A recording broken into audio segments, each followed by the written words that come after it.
இந்த தனி மனிதர்கள் இருக்காங்கல்ல, இவங்க எல்லாரு கூடயும் ஒரு கனெக்ட். இந்த பார்ட்டி 1 கோடி தனித்தனி தளபதி ரசிகர்களா ஆயிடக்கூடாது. இது ஒரு குடும்பமா, ஒரு கனெக்டட் டிஷ்யூவா.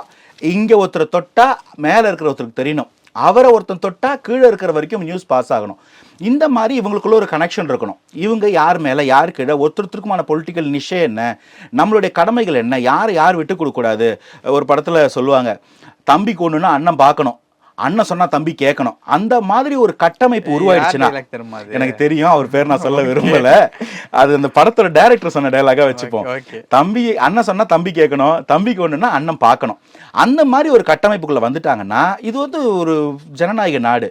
இந்த மாதிரி ஓப்பனாலாம் ரொம்ப பெருசாலாம் ஒரு அளவுக்கு மேலே மிரட்ட முடியாது. அதுக்கு வேற 1 வருஷம் தான் இருக்கு அரசியல்.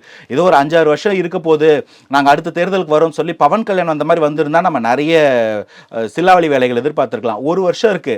இன்னொரு 3 மாதம் 4 மாதத்தில் எல்லா கட்சியும் வாழில் நெருப்பத்த வச்ச மாதிரி ஓடணும் மக்களை நோக்கி. அதனால் இதுக்கெலாம் உங்களுக்கு டைம் இருக்காது. 2வது, இந்த மாதிரி தப்பாக தொட்டா நெகட்டிவாக தான் போகும். இந்த ஃபேஸில் வளர்ந்துட்டு இருக்க டிவிக்கேவை ராக்கெட் மாதிரி இந்த ஃபேஸில் வளர வச்சுட்டு போகிறாங்க.